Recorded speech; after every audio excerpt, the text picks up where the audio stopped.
Good morning, or, well, here in Arizona, there is 7 minutes left in the morning. So, good morning. Um, I'm not really sure what I want to say. Hold on.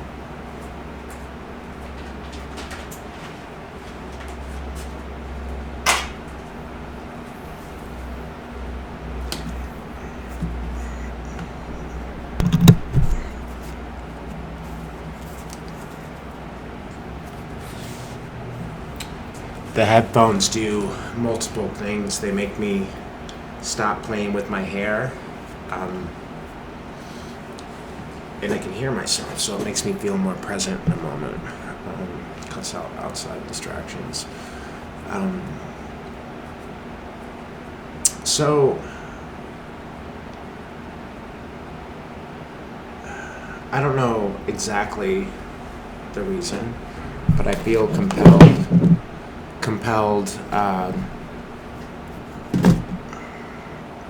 That is too much boob.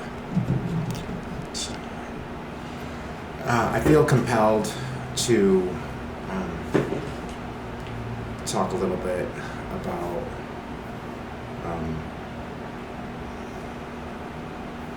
my childhood, my growing up, for therapeutic reasons, for spiritual reasons, for a slew of reasons. I just kind of feel like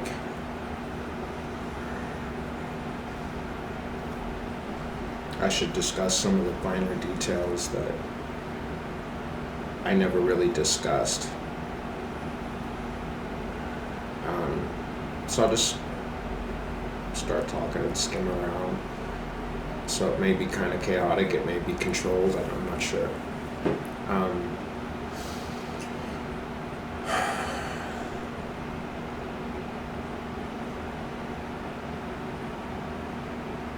I have valley fever. I'm getting over valley fever, which is it's literally what it sounds like. It's fever from the valley. A lot of communities in Arizona are in valleys, and it creates a dust bowl. And valley fever comes from the dust spores. There's nothing you can do about it. You can get it treated once it's formed, but it's not much you can do to avoid it. So don't know why this is important, but if that scares you, then maybe you should stay away from Arizona.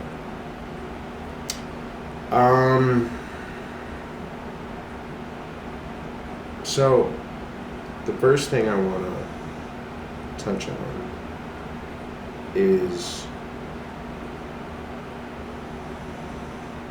that of energy and feeling. Right? That was the essence of the truth that I was raised with.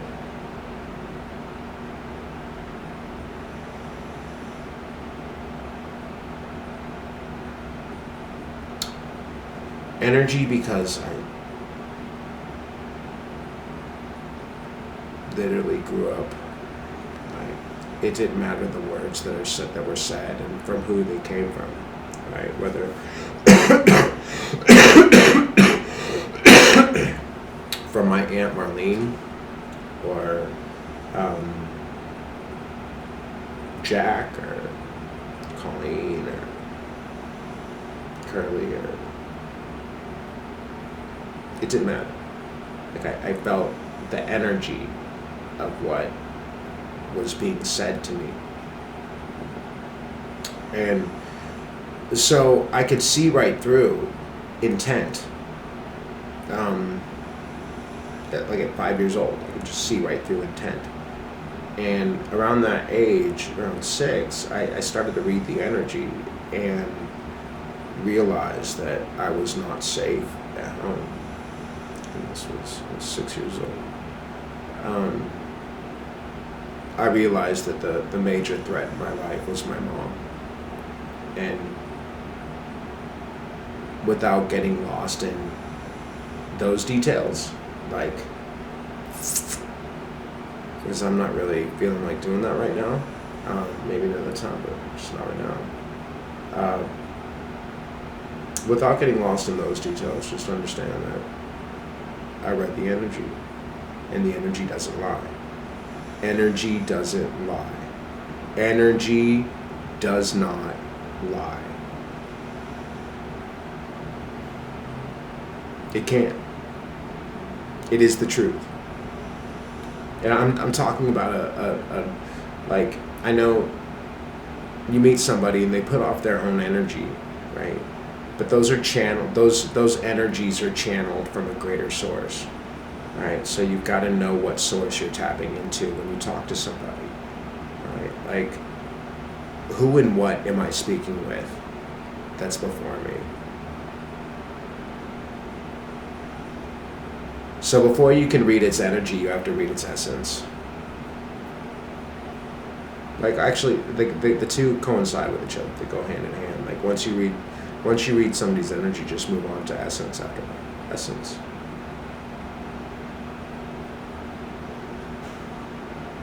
Some people will wear it in scents, in perfumes, in body oils, shampoos, all sorts of things. The reason they smell good is because you're vibing that. The reason they smell good is because their essence smells good to you, right? Like somebody, like I've met people that use some wonderful body sprays that I really loved. But at the same time, like a perfect example is Kim. I don't talk about Kim much on here, but some of you remember my time with her. Or my time under her. Right? Like,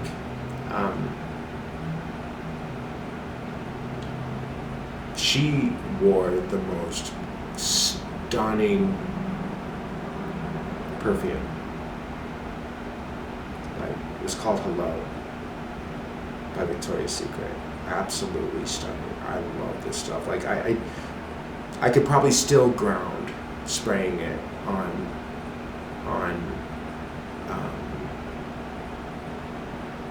stuffed animals and pillows, and like smelling it to take me home. Like, whatever that scent was, it brought me home. Whatever that scent was, it was by design. She knew what she was doing. It was the only scent she wore. She knew what she was doing. It's the only scent she wore from the time we started dating. And right before we split up, I started finding old perfumes that came before me. And I grabbed one of them, this little bottle, alright? Hold on. It'll be worth it. Maybe. Especially if you're a girl, like in a girly girl. So just hold it.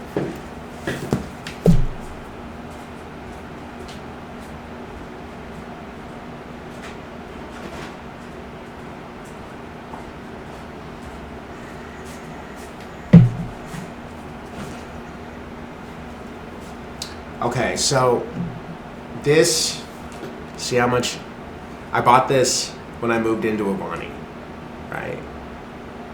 I bought Curve first, and then I bought this. Bodycology Dark Cherry Orchid. This was one of her perfumes prior to meeting me. Now, that what she didn't know, right? And there's a reason I'm telling you all this, and I'm not quite sure of the exit strategy yet, but I'll get there. So, the reason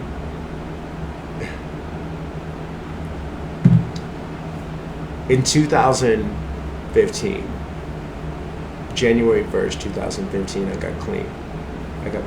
And I was on some heavy shit. I've done a lot of drugs since then, right? But at this time, I got clean. I really started the journey of getting clean as me, as Shay. And this scent in 2015. Now I met Kim in 2016, right? This scent in 2015, saved my life. It was the greatest thing I had ever smelled in my life. Let's get it on. And I love spraying it on the see purple and purple. Look at the mood ring. As soon as did you see it lighten up? As soon as I sprayed it, and did you see it lighten up? It's making me blush because you can see me. You can see me. So if you ever wonder, this is a mood ring. It's a mood necklace. It's not intended to be, but it is on me. So I'm buying it. It was a gift from somebody very special to me. And so anyway.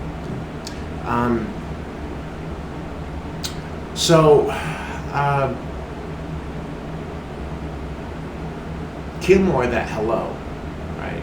But literally the day I left her, I come home from the hospital, from the VA. So just get out of this what you want to get out of this, right? I get home from the hospital in the VA, and there's this little travel bottle of this, right? So let's just set it, get it part of it.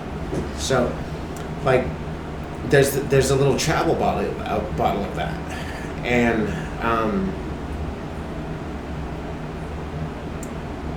it's got just a little bit left,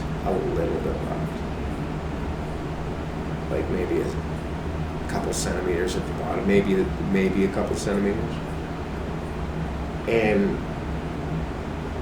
I spray that shit on me. Everything that Kim did was wiped away from me. Everything that all Kim's control, all Kim's power, in that moment when I sprayed that perfume, that was it. That was it. I was out. I was physically still in Sierra Vista. Hear my voice change. I was physically still in Sierra Vista. Right?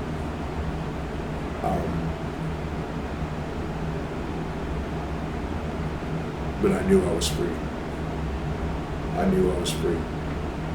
So the moon later that night carried me to Tucson. I followed the moon to Tucson.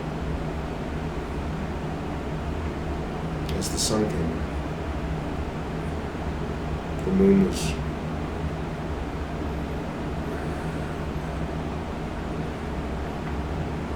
so full that day, so incredibly bright. It was the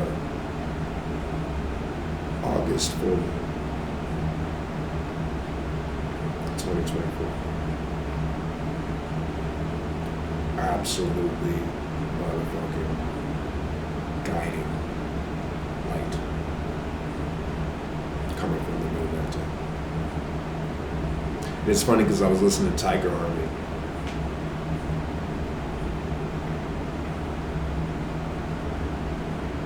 If you know, you know. So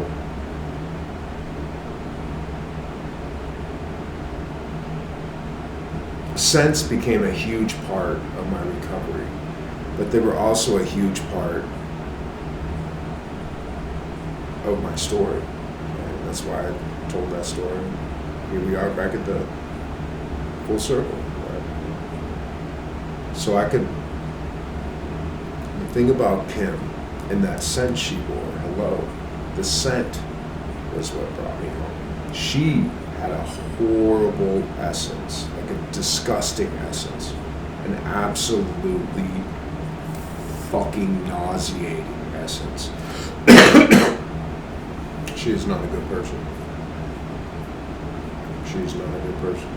I hope she's alive. I hope she's alive out there. I hope she's alive out there. But I hope she's I hope there's something containing that negativity that I had to live with, that I had to experience. Just absolute assault for the better part of 10 years. For 8 years. Eight solid, like, exactly 8 years. So she was using a scent to cover up her disgusting essence.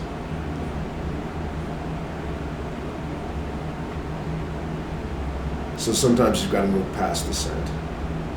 What do you smell behind the scent? Is it sweet or is it bitter? That will tell you,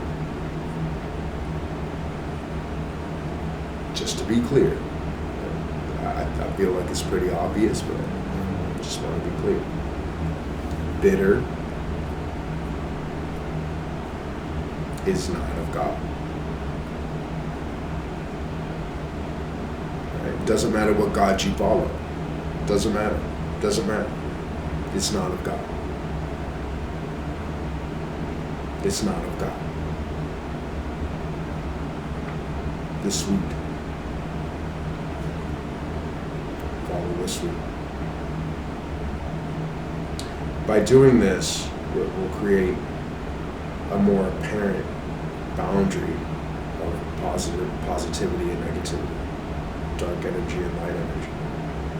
It'll become clear. There won't be as much guessing game. The more we do this as a community, the greater the war will be between light and dark, but less messy. Because imagine if you were in combat, right? For those of you that know combat,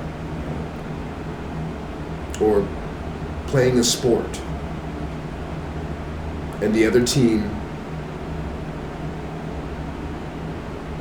wore your exact uniform with just one little detail different that wasn't readily noticeable.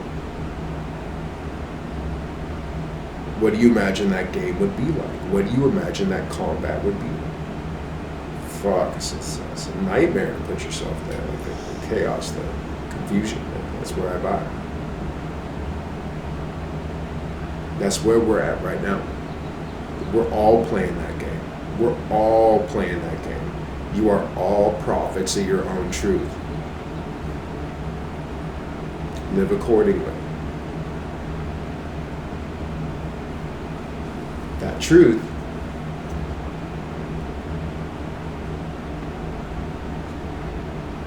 will be defined in time.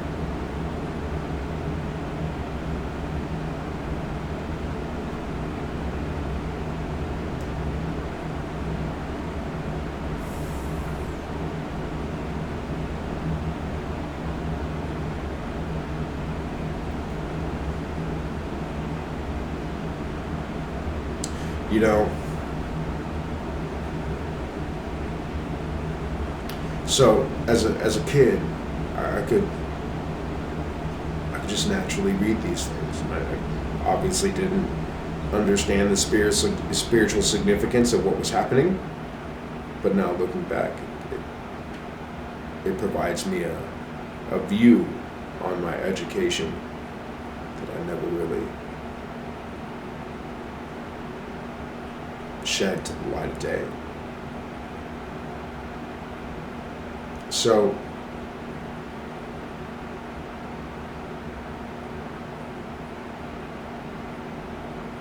there were a lot of beautiful souls around me when I was a kid.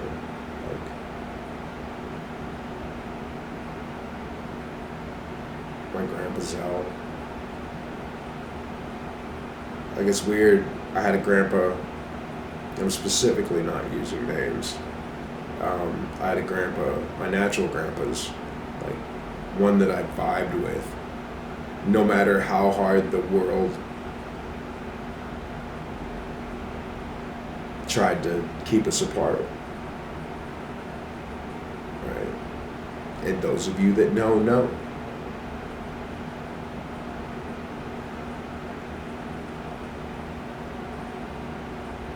And in time, he's been celebrated by all my family and his friends, and I mean, he's just absolutely been celebrated. Then there's the other one. Okay. It's the other one. Understand what celebrated means. He's a legit celebrity in death, that grandpa. And I don't want to disturb that energy, so I'm just not putting his name out there. Do your research. Decipher for yourself. The other grandpa, like, he was dark. They were both World War II vets, okay? Different branches, but they were both World War II vets. And, like, saw legit fucking combat, right? One was beautiful, the other was dark. That grandpa that I never was very close with, and he resented the shit out of me. I don't know why. It just, my existence fucking annoyed the hell out of him, like just bothered him. So I wasn't allowed to, especially as I got older, I wasn't allowed to be around them. The last time I saw each of them was at the same event. They weren't there together. They were just they're from the same town, and they're both from Butte.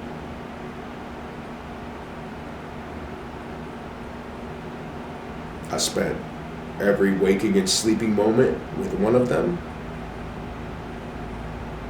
and I went to go see my grandma that I adored.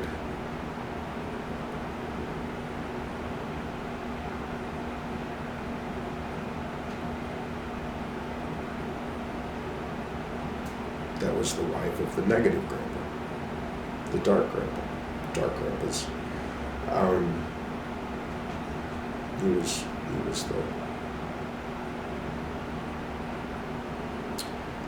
she was his balance. She taught me so much about music, about like what music really is, what it sounds like, what it feels like, what emotions to put into it, like that were key. She was a huge part of my musical understanding early on.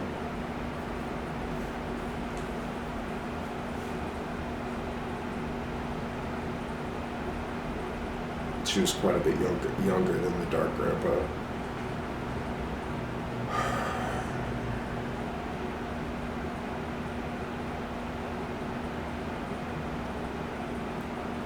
So that's the last time I saw both grandpas.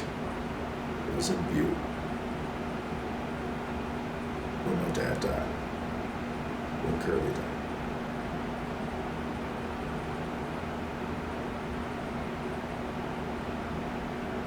You see where I just went. It's not a bad memory, but I don't like the memory of going to the dark grandpa's house that particular week. I have nothing but fond, beautiful, gorgeous memories of the light grandpa. And the only reason I'm not talking about my grandma on that side, God, I love her so much. Like, oh my God, we got along so well. Like, I was kept from the light. I was literally kept from the light. I wasn't allowed to be around this side of my family. So I was like literally forced into this situation growing up where I had to vibe with the dark grandpa. Like,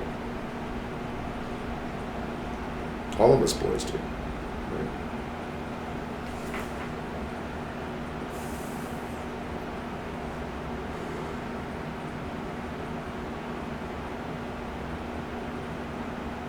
Like all four of us, except Josh, I think. I don't think Josh had to, but like there was this weird coming of age requirement that was forced on my older brothers that was not forced on Josh or I, to experience Dark Grandpa. Go up there and stay with him. No, I fucking had to too. Fuck, I just vibe with Grandma so much. God. So the year I was 13, the 1993, 1993. Forgot my age, obviously. 1993, the year I turned 13. That summer,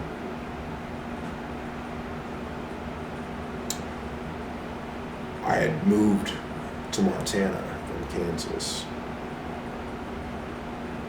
I don't understand logically why this was. Like, not the move. I get the move. Like, I was going through some shit with my older brother, and like, he was going through some shit. We needed space. Like, and you see the anger I have towards my brother. But the thing is, I got mad fucking love for him because I know where he comes from. Like, so much love for him. Big brothers just never stop being big brothers.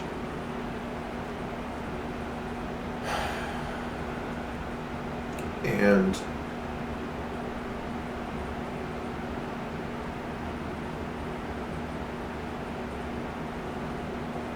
I had to go to Bad Grandpa's house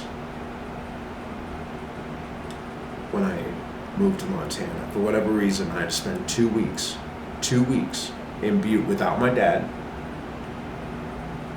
Dad dropped me, like, Dad didn't even drop me off. Like, understand, Curly took a swing at this grandpa.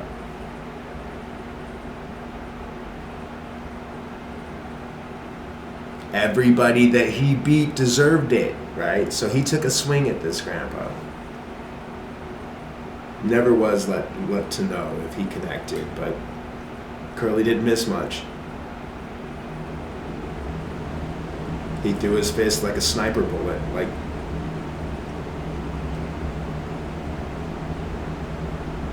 So I doubt he missed. That side of my family just didn't want to tell that story. They didn't like that story. Like, Curly knocked the shit out of Grandpa. Like, and this is when Grandpa was much younger, right? So, still ass-whoopable time. Yeah, he got his ass handed to him by Curly. Imagine that, like, trying to lay down the law to your son-in-law, and he's like, fuck you, bop! Like, fucking imagine that, dude. Fuck, you might be a little fucking off for the rest of your life, too. Like, I thought I was a World War II vet. I thought I had jumped out of planes and just saved motherfuckers. I thought I was a badass. Like, hold the fuck on. Why am I sleeping? Because you just got knocked the fuck out by Curly Thornton. Welcome to life. Welcome to life. And sometimes life equates to death. Like, welcome to life.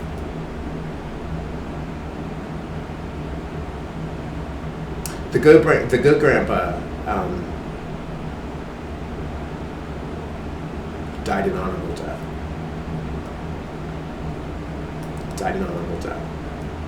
The bad grandpa,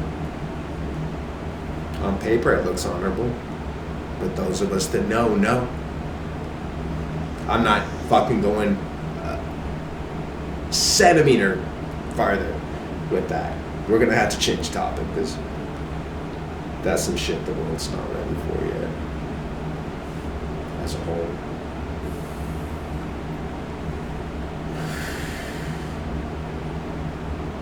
So more to be revealed, right?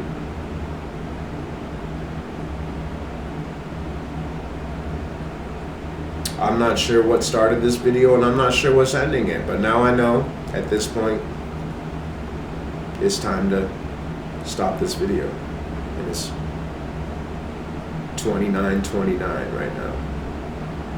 So thank you.